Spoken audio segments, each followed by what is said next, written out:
اعوذ باللہ من الشیطان الرجیم بسم اللہ الرحمن الرحیم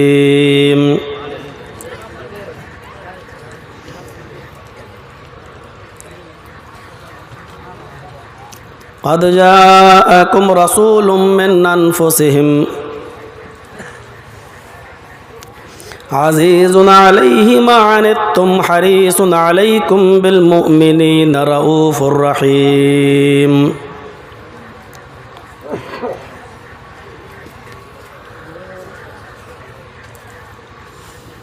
رب اشرح لی صدری ویسر لی امری واحلل عقدۃ من لسانی یفقہوا قولی۔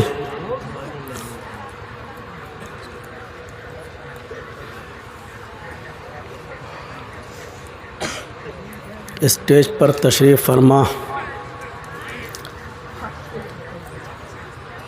علاقے کے مؤقر علماء کرام اور باوقار احباب،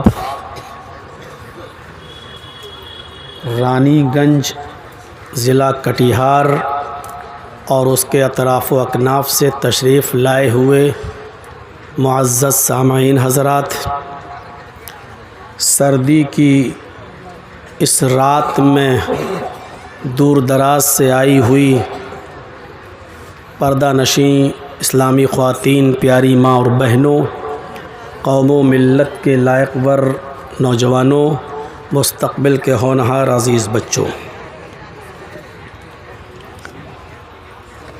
پیش رو خطیب سے ابھی آپ نے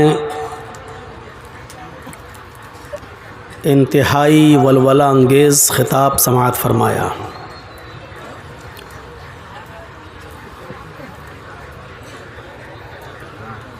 اس وقت کا ایک مایہ ناز ادیب ہے، کئی کتابوں کا مصنف ہے، شعر و شاعری کی دنیا کا بے تاج بادشاہ ہے۔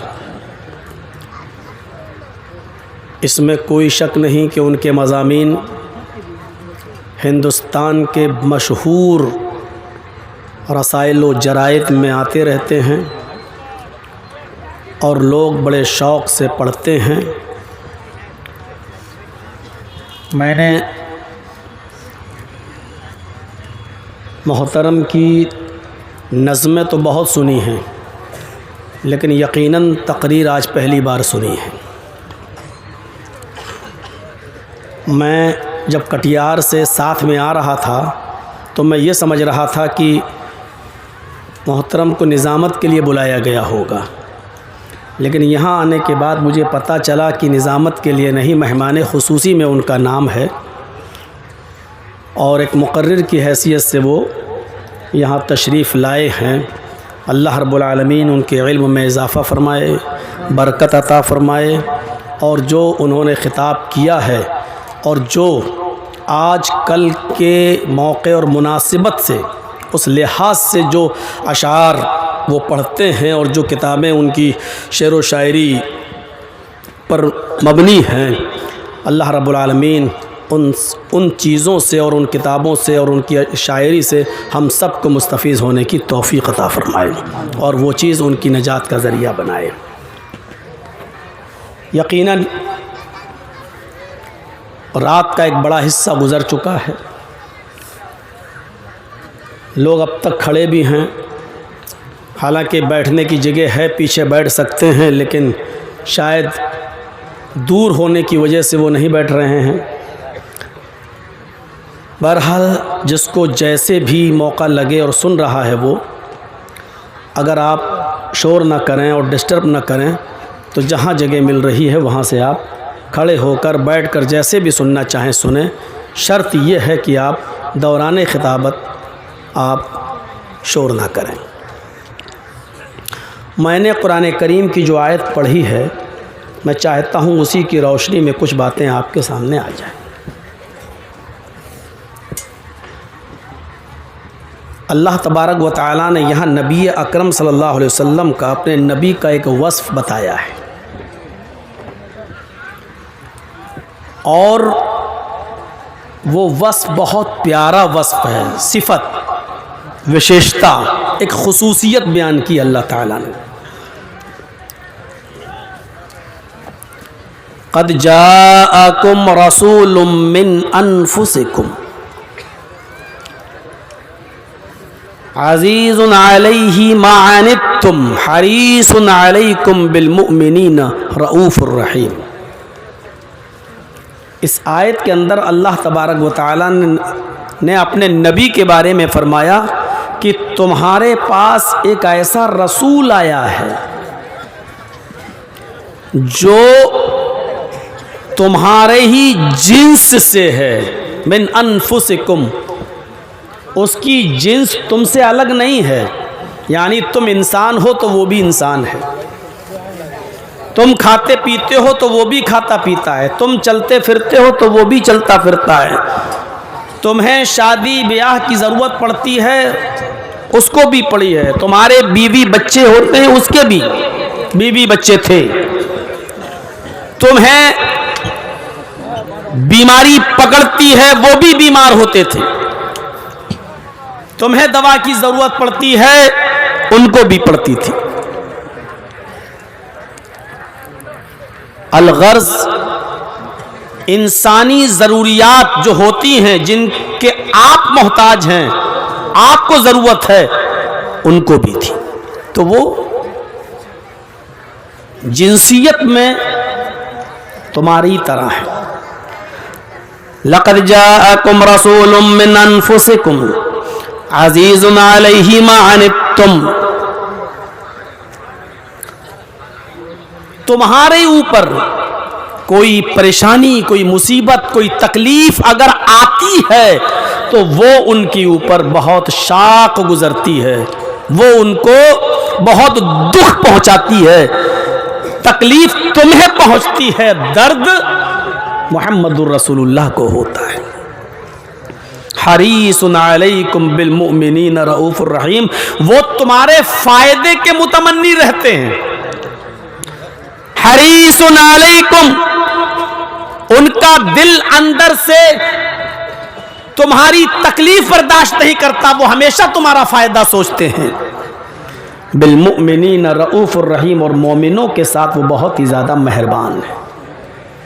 یہاں مومنوں کے ساتھ کہا ہے، ورنہ اللہ تعالیٰ نے قرآن میں دوسری جگہ وَمَا أَرْسَلْنَاكَ إِلَّا رَحْمَةً لِلْعَالَمِينَ کہہ کر یہ بھی کہہ دیا کہ صرف وہ مومنوں پر مہربان نہیں ہے، مومنوں کے لیے رحمت بن کر نہیں آیا، وہ رسول ساری کائنات کے لیے رحمت بن کر گیا ہے، ساری کائنات کے لیے.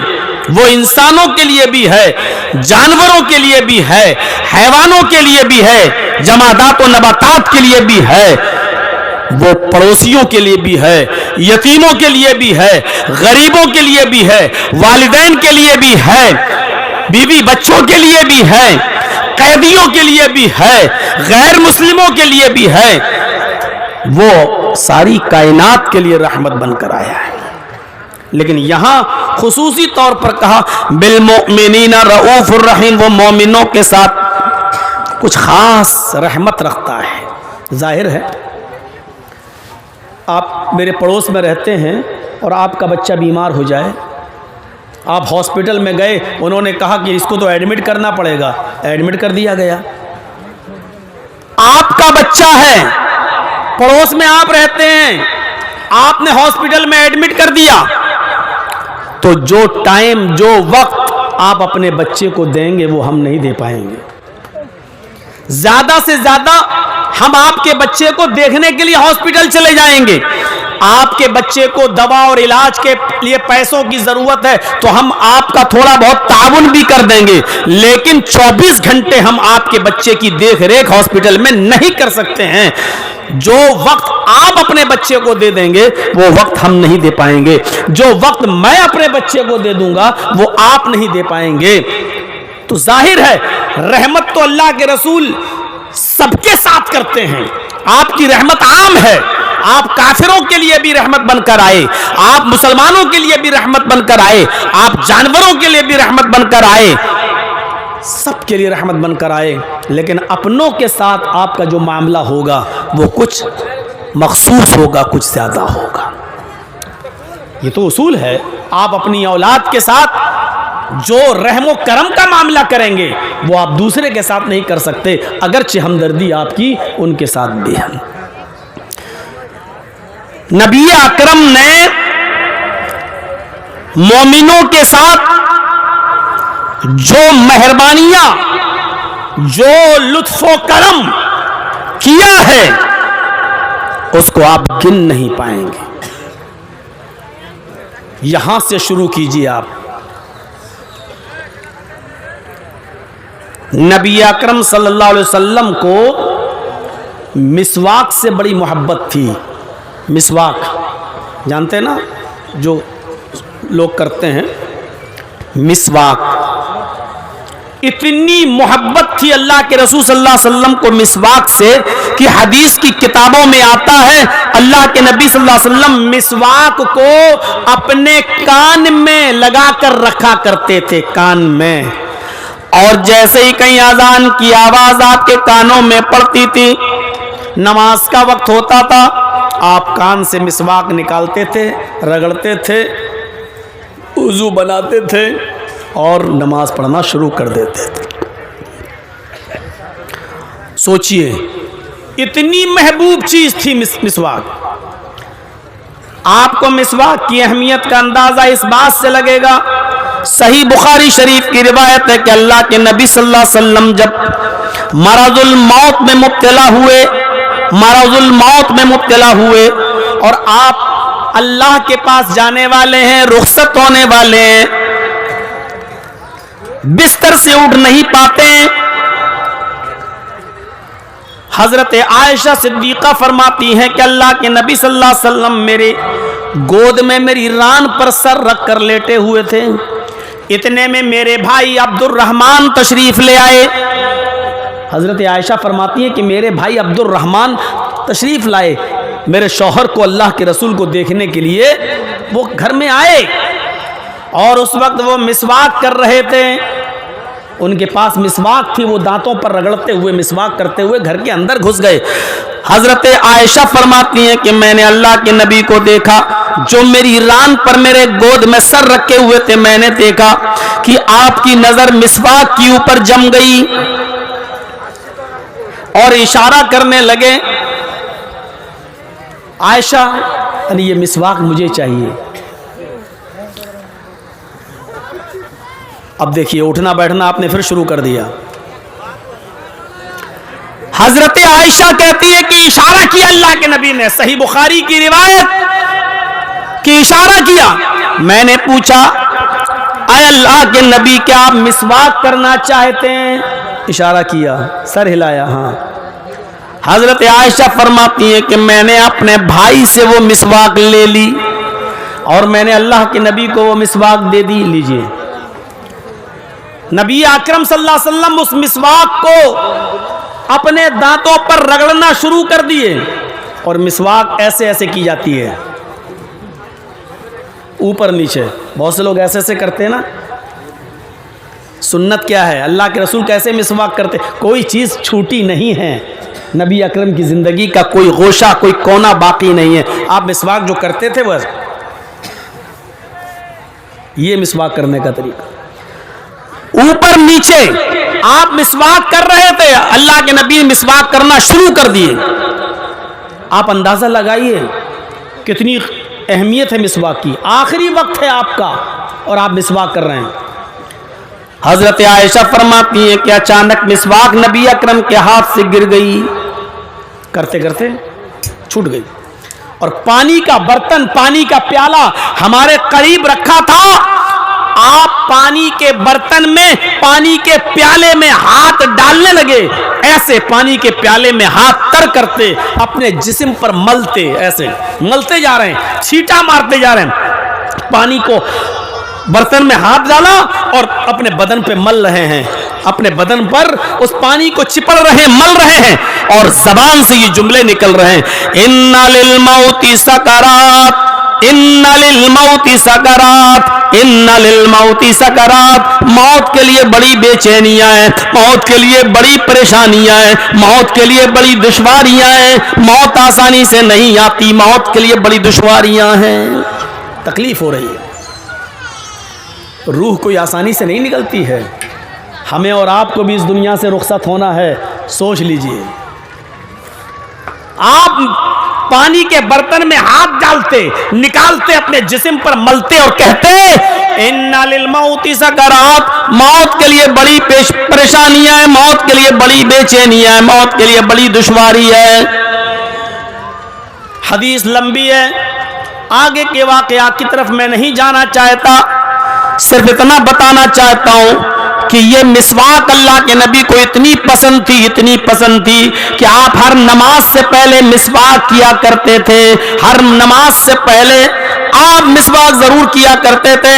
سوتے وقت جب آپ بستر پہ جایا کرتے تھے تو مسواک کر کے سونے کے لیے بستر پہ جایا کرتے تھے. نبی اکرم صلی اللہ علیہ وسلم نے اپنے آخری وقت میں حضرت عائشہ کی گود کے اندر بھی مسواک کی, اور مسواک کرنے کے بعد پانی کے برتن میں ہاتھ ڈالا, اپنے جسم پہ ملنا شروع کر دیا. جس مسواک کو آخری دن بھی آپ نے نہ چھوڑا ہو, آخری وقت میں بھی آپ نے اپنے سے جدا نہ کیا ہو. مسلمانوں, اے محمد رسول اللہ کے ماننے والوں, اے نبی پر ایمان رکھنے والوں, آج اس مسواک کی کوئی اہمیت ہمارے معاشرے میں, ہمارے سماج میں نہیں رہ گئی. ٹوتھ برش کرنے والوں, کولگیٹ استعمال کرنے والوں, پیپسوڈینٹ استعمال کرنے والوں, کلوز اپ استعمال کرنے والوں, تم تو گاؤں اور دیہات میں رہتے ہو, بڑی آسانی کے ساتھ مسواک ہمیں اور آپ کو مل سکتی ہے, لیکن ہم اور آپ مسواک سب کوسوں دور ہوتے جا رہے ہیں. ماڈرن ماحول میں اور ویسٹرن کلچر میں ہم نے مسواک کو تو گویا اپنے معاشرے سے ختم ہی کر دیا ہے. اس مسواک کو جس کو اللہ کے نبی نے آخری وقت بھی نہیں چھوڑا, اس کی اہمیت کا اندازہ آپ کو لگ گیا, لیکن آپ نے آخری وقت تک بھی اس کو فرض قرار نہیں دیا اپنی امت کے لیے. کیوں؟ اگر آپ فرض کر دیتے تو کتنی مشکل ہوتی اس امت کے لیے. جبکہ بخاری شریف کی حدیث موجود ہے, اور اس حدیث کے اندر نبی اکرم کی رحمت چھلکتی ہے. لولا ان اشق علی امتی لامرتهم بالسواک, بخاری کے الفاظ ہیں. اللہ کے نبی نے کیا کہا؟ لولا ان اشق علی امتی, اگر میری امت پر دشوار نہ ہوتا, میری امت کے لیے مشکل نہ ہوتا, لامرتهم بالسواک, تو میں اپنی امت کو حکم دیتا, یعنی میں فرض کر دیتا ان کے لیے مسواک کرنا. میں اپنی امت کے لیے مسواک فرض نہیں کر رہا ہوں. کیوں؟ کیونکہ میری امت کے لیے مشکل ہے. مسواک کو فرض نہ کرنا یہ نبی کی رحمت پر ڈال ہے, نبی کی رحمت کی دلیل ہے. جو اتنی امپورٹنٹ چیز ہو, جس کو اللہ کے نبی نے اپنی کبھی زندگی میں, پوری زندگی میں نہ چھوڑا ہو, یہاں تک کہ انتقال والے دن, جس دن آپ اللہ کے پاس جانے والے ہیں, روح قبض سے انصری سے پرواز ہونے والی ہے, آخری وقت بستر پر لیٹے ہیں تو مسواک کر رہے ہیں. اس سے مسواک کی اہمیت کا اندازہ لگائیے. لیکن اس کے باوجود بھی آپ نے اپنی امت پر فرض نہیں کی ہے, صرف اتنا کہا ہے مسواک کرو, پاسبل ہو تو مسواک کرو, اتنا کہا ممکن ہو تو مسواک کرو. لیکن کیا وہ تو من مانی حدیثیں ہیں اور لوگوں نے اپنی طرف سے من گھڑت روایتیں پیش کر ڈالی ہیں. ایک مرتبہ مسواک کر کے جو نماز پڑھے گا اس کی نماز 70 گنا بڑھا دی جائے گی, اس کو 70 گنا ثواب ملے گا. معاف کیجئے گا, یہ صحیح حدیث نہیں ہے. مسواک کی اہمیت ہے, لیکن اس کو اللہ کے رسول نے فرض نہیں کیا ہے. فرض کر دیتے تو کیا حال ہوتا. آپ لوگ تو گاؤں والے, مل جاتی ہم لوگوں سے پوچھو جو لکھنؤ کے بیچوں بیچ مین سٹی میں رہتے ہیں, دور دور تک درختوں کا پتہ نہیں ہے, مسواک بکتی بھی نہیں ہے, آس پاس کی جا کر خرید لو. اور ہم لوگوں کو امین آباد اور حضرت گنج کی طرف جانا پڑتا ہے. جب ایک بار گئے تو 2-4 مسواک خرید لائے اور فریج کے اندر رکھ دی. میرے بھائیوں ذرا غور کرو کہ اگر یہ مسواک فرض ہو جاتی تو ہم شہر کے رہنے والے لوگوں کے لیے کتنی دقت ہوتی اور کتنی دشواری ہوتی. اس لیے یہ رحمت کی دلیل ہے. جاءکم رسول من انفسکم عزیز علیہ ما عنتم حریص علیکم بالمؤمنین الرؤوف الرحیم. تمہارے درمیان ایک ایسا رسول آیا جو تمہاری جنس ہے. تمہارے اوپر مصیبت آتی ہے, پریشانی آتی ہے تو اس سے اس کو تکلیف ہوتی ہے, تمہارے فائدے کا حریص ہے, تمہارے فائدے کا لالچی ہے, اور مومنوں کے ساتھ اس کا معاملہ بڑا رحم کا ہے. مومنوں کے لیے وہ خاص رحمت رکھتا ہے. بالمؤمنین رؤوف الرحیم, مومنوں کے ساتھ وہ بڑا ہی مہربان ہے. یہ رحمت ہے نبی اکرم صلی اللہ علیہ وسلم کی مومنوں کے ساتھ.